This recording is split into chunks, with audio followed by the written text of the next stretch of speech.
This video has been brought to you by Tees for Tims. Remember, if you're looking for some really good quality Celtic merch at this delicate time where you might not want to put money into the club, then choose the independent retailers like Tees for Tims. There is some fantastic designs available all across the website, like this one I am wearing now, amongst many others. If you're looking for gifts this Christmas time, anything at all, check out Tees for Tims and you will find so many there. Use code Ryan118 for a 10% discount at checkout.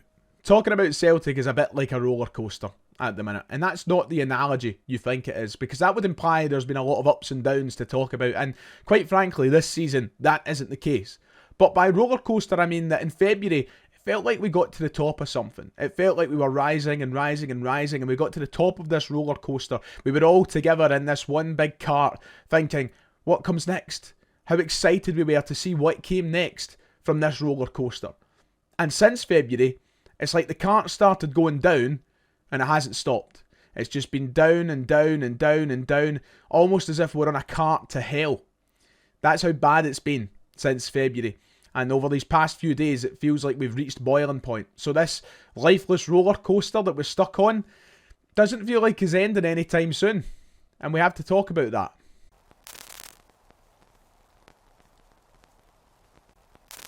If you haven't already, please make sure to hit like and subscribe. It would be much appreciated. We're back today in the familiar surroundings of the Ryan 118 studio.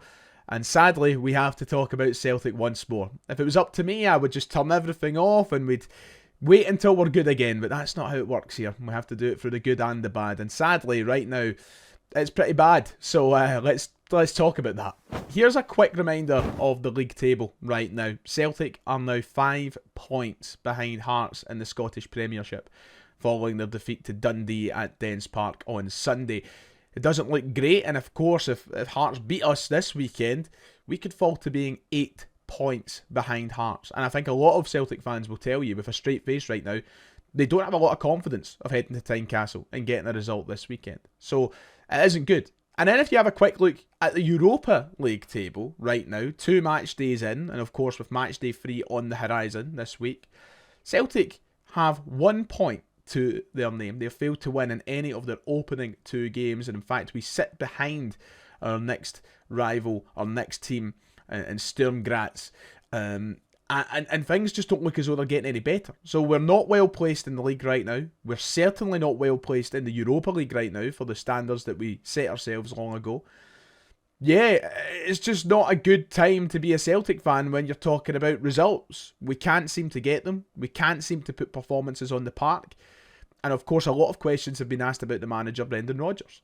I did a very honest video yesterday, live from Stansted Airport. If you haven't seen it, I will point you in the direction of that video. It went up quite late last night. And I spoke about all of my honest feelings, my honest emotions following the defeat to Dundee.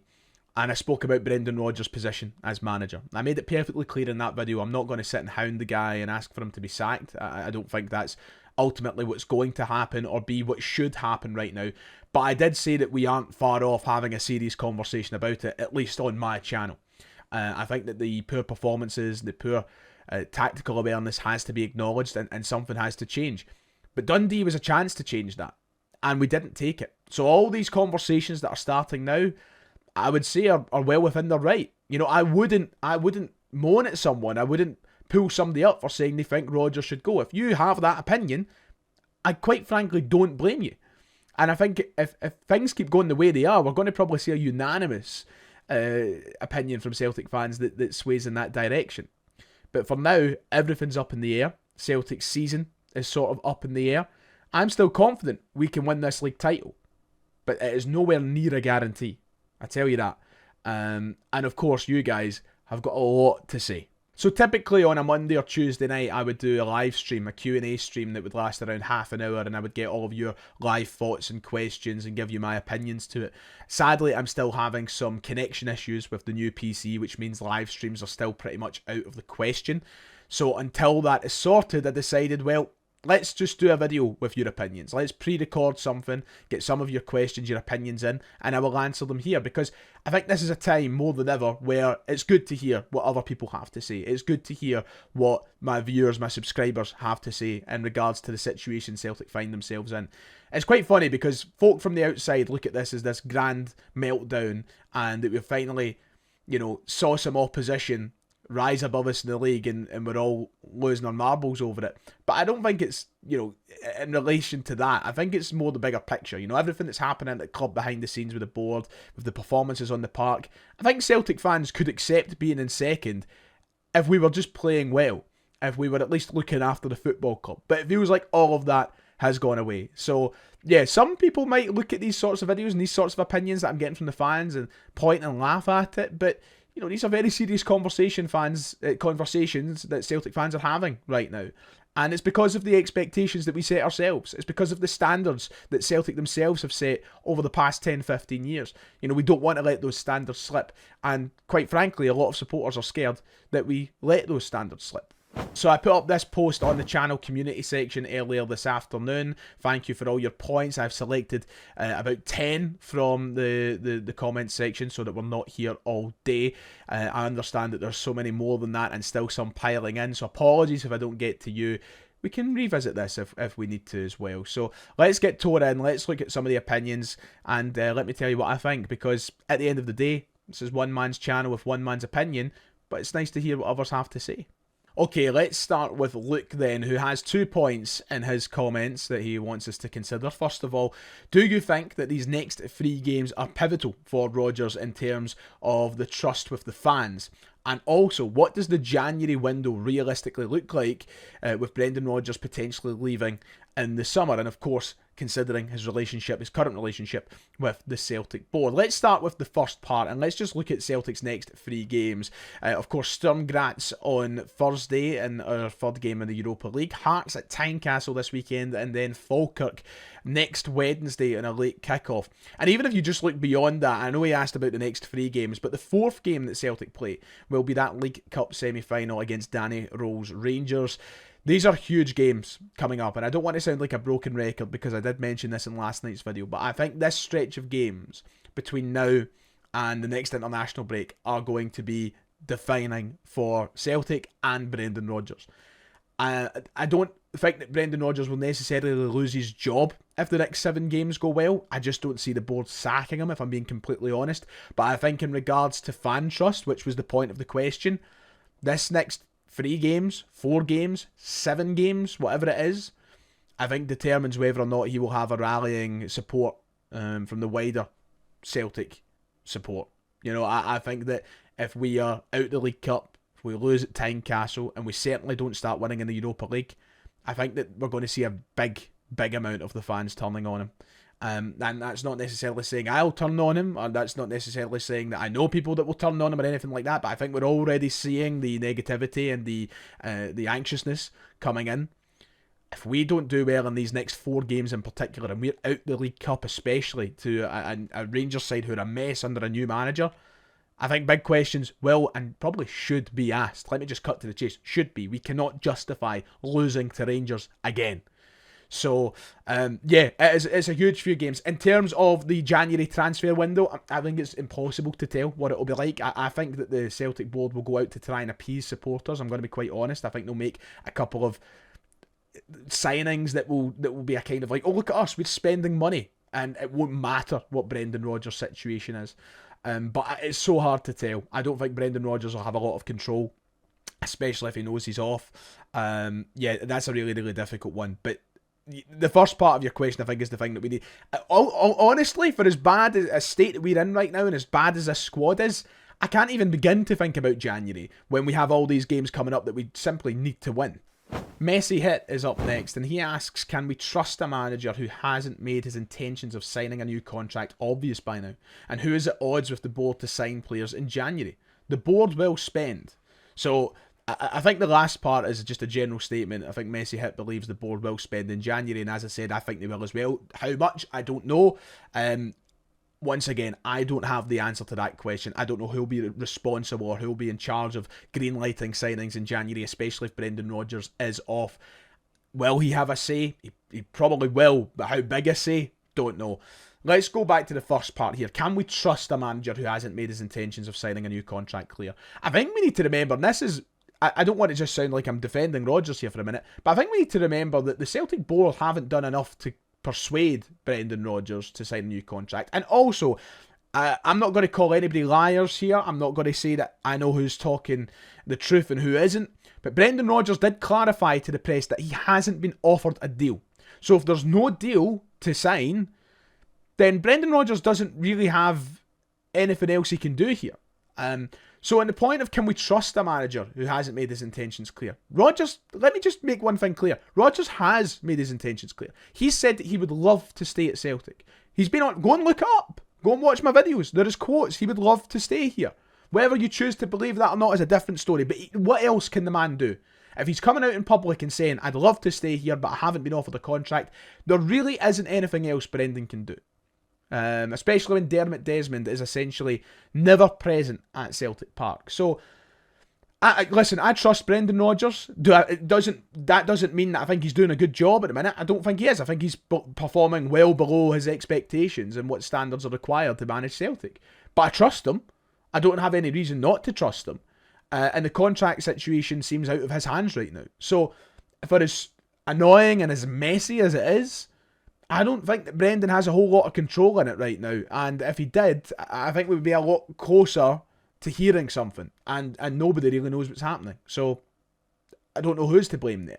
David, keeping the questions in relation to the manager, he asks, why does Brendan Rodgers not change tactics or formation? And when will Brendan Rodgers be sacked for not changing his tactics or formation? I am so bleeping bored of how we play right now. I think we all agree with the last part. I'm very bored. Celtic are offering nothing on the eye. There is no entertainment value in watching Celtic right now, and that is a serious problem, and a serious problem that Brendan Rodgers is in charge of addressing. Look, listen, we can blame the board for a lot of things, but what we can't blame them for is the product that happens on the park, the football that gets played in the park. I think that they have left Brendan Rodgers with a squad that is questionable in getting what he wants. But listen, it's still a squad that should be better, playing much better football than that. There is levels here, and we are well below the level required. So I agree with the last part completely. Why doesn't he change the tactics or the formation? Listen, I can't answer that. Simply put, I'm not in the Brendan Rodgers' mind. We have seen him trying to tinker with three at the back formations. We've seen him turn to that against Braga at Celtic Park. He kind of turned to it on Sunday briefly. Ultimately, the only feasible answer I could give to that is we just don't have the tools to change tactic or formation right now. But I don't think it washes, to be honest. I don't think it's necessarily a believable excuse. For as poor as this current Celtic squad is, it's still significantly better than 99% of the league. And I think that manager, Brendan Rodgers' supposed quality, or quality that I think I know he has, should be able to change that when need be. It's stubbornness, isn't it? I think that's the biggest answer you can give is just stubbornness, and he needs to stop being so stubborn. Look, I don't necessarily think changing to 3-5-2 or to a 5-3-2 or a 4, whatever you might want, is the answer. But it's what you do within those numbers that's the answer. And right now, side to side, back to the keeper, isn't cutting it. It's not working, and that's what needs to change. I don't think formation means anything right now. I think it's just the actual system that's in play that's the problem. So he needs to fix that. And I don't know what he's telling them to do at Lennoxtown. I'm not there. But if that's it, that's concerning. So let's talk about the product on the park and the players that are responsible for the poor performances in play. Logan Riley adds the point that at this point he'd like to see McGregor and Kasper Schmeichel dropped, as McGregor's looked sluggish and slow and Kasper can't move. I think mixing up the midfield will stop us being overrun as much. I mean, this is something I've been saying for a long time, and in particular at the European games, it's been a problem. Callum McGregor has been run over time and time again, and it's getting to a very concerning point. I love Callum McGregor. He is one of my favourite players that I've ever had the pleasure of watching at Celtic, and I'm not going to let a poor campaign thus far change that narrative. I appreciate everything he's done for this club. He's an absolute he's a legend. He is. He's a Celtic legend. He's one of the most successful players to ever put on the green and white. But this season he's not been good, and I'm a firm believer that if you're not pulling your weight and you're not good enough, you shouldn't be picked every week. I think that if something's broke, you fix it. And right now, Callum McGregor is broke. And I don't know if that's through his own physical limitations, if it's through mental limitations, or if it's through the manager's instructions. But McGregor hasn't been good enough, and for me, that warrants being dropped. That's not going to happen though, is it? And Casper, man, I've tried defending him, but, you know, he doesn't look up to it. This is a guy that should be playing out of his skin to try and go to the World Cup and maybe finish his career there in a high. And it looks as though he's checked out. Physically, he just can't keep up with the demands of what he needs to do. And you've got a young keeper like Vinny Sinsalo sitting there on the bench probably wondering, how's it no me getting a goal? So, I agree. I think both of them need changed, need dropped. I'm not saying forever, but at least for now, until we figure out something that works. That midfield being part of the problem. The midfield has arguably been Celtic's worst area for me. And that does need fixed. But what is the fix? I don't know. This is what now links back to what Brendan Rodgers has to do. He's the manager. He's the coach. He's the guy that's employed to make these decisions. And if he can't see that that's broke, we're gubbed. JQV Shala, if I've pronounced the username correctly, has offered his thoughts to the midfield situation and his solution. Engels and Nygren should be partnered in the middle instead of Hatate. The Motherwell game, when they came off the bench, they complemented each other. Also, I think that Shin deserves a chance in the first team. Kenny doesn't seem to offer much for us, and Shin offers a different type of player. Right, well, let's come back to Shin and such in a moment. Engels and Nygren. My thoughts on this, to be perfectly honest, is I don't think Engels and Nygren are going to offer this grand solution. To be quite honest, I think that everybody in the midfield is problematic right now. I think that players have got their positives, but I also think players have got their negatives. And I'm a big fan of Engels. I want him to succeed, although I'm losing patience. I'm also somebody that wants Nygren to succeed, but I'm losing patience. I think that short stint against Motherwell, as you mentioned, did look good, but I don't have much faith that that's going to work over an extended period of time. I just think there's something completely broken about the midfield right now, and I think it's more to do with the way it's been set up than the actual personnel itself. I think that we need to look at how we set up that midfield three. I think we need to start playing somebody as a natural number 10, in my opinion, and we don't have that. We never do it. I think we need to play somebody ahead. And I would like to, if we're going to go and sign someone in January in the midfield, I want them to be a defensive-minded player. I want to offer support for Callum McGregor in behind. And if we need to take a slightly more defensive approach in the midfield, fine by me if it means sorting out a lot of these problems right now. But I think it's more to do with the system than it is the players. The thing is, there's not a unanimous opinion on the Celtic midfielders right now. People either love Engels or they hate him. People either like Nygren or they hate him. People either love Hatate or they hate him. People either want to see McCowan or they don't. There's not a unanimous amongst the Celtic support right now in the midfield. And I just think you're never going to please people until we start seeing consistency out of certain players. And right now, there is none. On the point of Shin and Kenny and strikers, listen, Yamada for me is what I'm not going to get dragged into it too much in this, because I think it's a completely different video in itself. I'm not entirely convinced that Shin was the player or the answer that we need, to be quite honest. Do I think he probably deserves more chances? I'm going to be honest. I don't know what makes him deserve more chances than anybody else. We'd be in this. Put it this way: if it was Yamada that came on and he wasn't doing anything, people would be saying the same about Kenny. And then you drop Iheanacho. If Yamada comes in, does nothing, people go, why did we drop? There's just no winning right now. And that's what happens when you're just doing poorly. You moan at anything. It's just how we work. And I don't know. I just don't necessarily think that Yamada's the answer either. And clearly, there was a problem when he came in after only scoring one goal for his team that he signed from. And must be in training he's not showing enough. I don't know. I just think it's a completely different side topic that we could spend ages talking on. I'm not going to sit here and pretend that I think Yamada's the answer, because I've got no proof to suggest that's the case.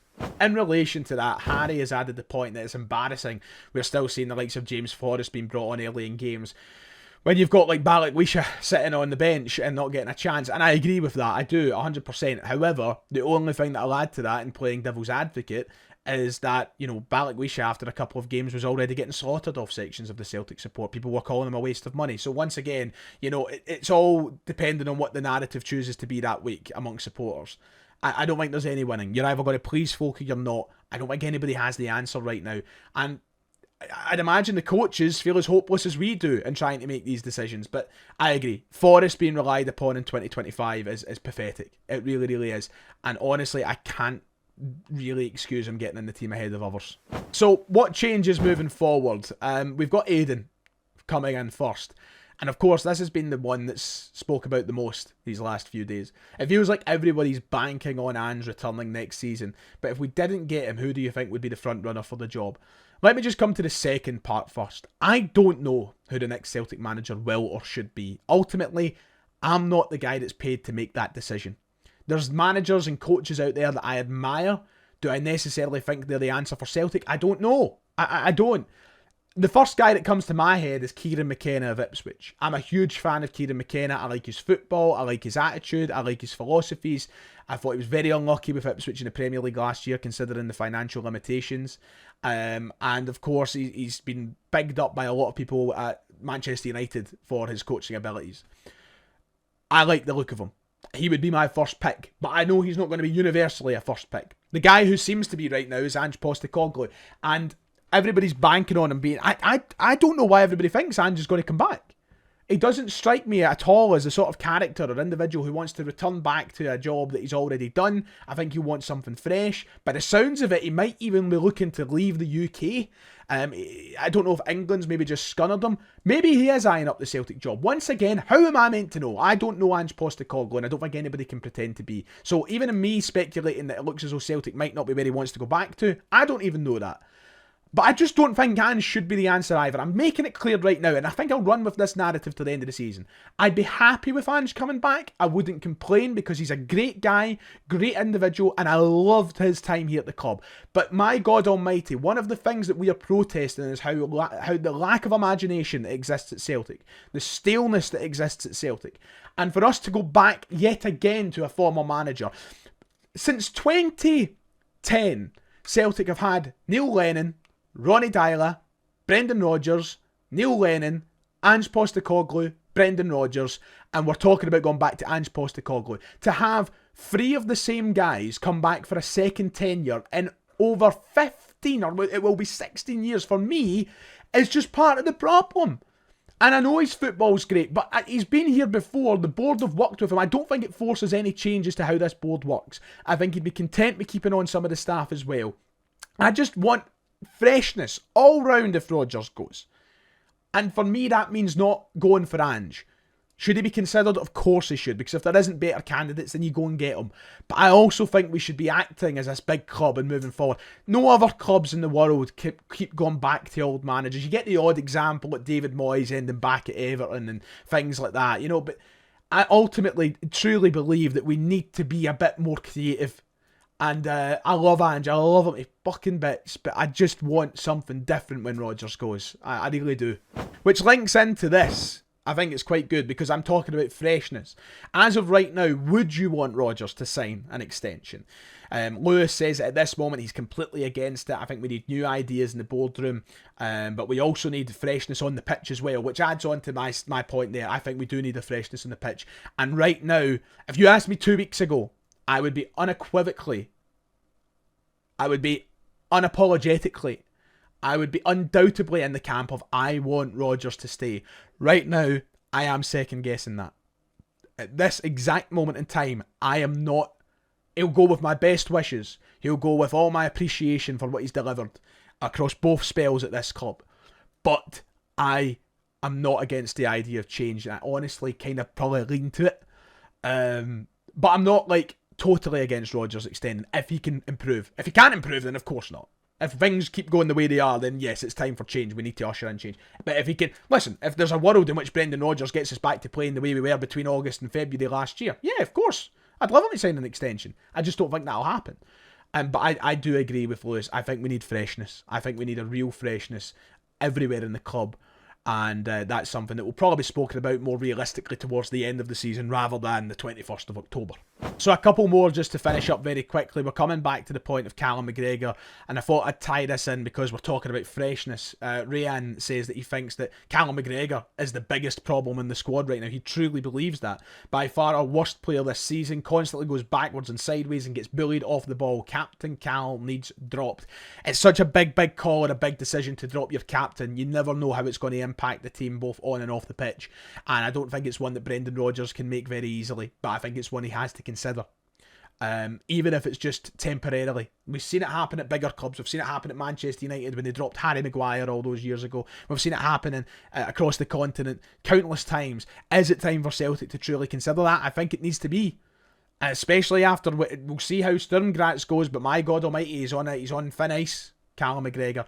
I don't think he's been our worst player, but in terms of the standards that Callum McGregor has set, you could say it, because his standards are higher than most, higher than basically everybody. So for him to be as poor as he is right now, yeah, it's part of the problem when we talk about keeping things fresh. Maybe that freshness isn't going to exist if you've still got McGregor in the team every week. I love him to bits, and I hope and I pray and I plead that he turns it round. If somehow you've sees this clip, Callum, son, come on, turn it round. Give us your best version of yourself again. I don't know what's going on there, but it's a question that people are considering, and rightly so. So to finish up, the last point I'll bring up is from my good mate Jake. Jake Talks Tunes. Go and give him a wee subscribe if you haven't already. He said, realistically, with the upcoming run of games, and this is just to finish off, how many wins do you reckon we're taking? And with that, if nothing changes, do you think we'll still have Brendan through all of them? It's a big question. Let me make it clear. We'll see Brendan through all of them. I'm going to make it clear right now. I don't think Brendan Rodgers gets sacked unless things go really bad. Like we fall behind Hearts by 10, 15 points, which we aren't far away from at this current rate. But I think that I don't think the board are going to sack him. I just don't. That's a different point from should they sack him. I just don't think they will sack him. Will we see him through these games? Yes, we will. No matter what happens, I think. I think we will. But how many wins do I think we'll take in these upcoming games? I don't know. I really don't. Like, can I get a visual aid up for a moment? Actually, let's just have a look. This is the Celtic fixtures, and like coming up, I really don't know if we can beat Sturm Graz the way we're playing. I really don't know if we can win at Tynecastle. Falkirk, we have to. Rangers in the semi-final, I'm doubtful about. Midfield, I'm doubtful about. Kelly, I'm like, okay. So in these next games before the international break, there's one game where I'm really confident, and it's Falkirk. So I don't know, man. It's a horrible play. How have we ended up here? So there you go. Your points, your opinions, my replies. It's no nice. It's no, I really don't want to be constantly having negative conversation, but sadly that's where we are right now. So if you enjoyed this type of video, let me know. We can do more of it. But for now, that's me away. Sturm Graz coming up. Woohoo. See you next time.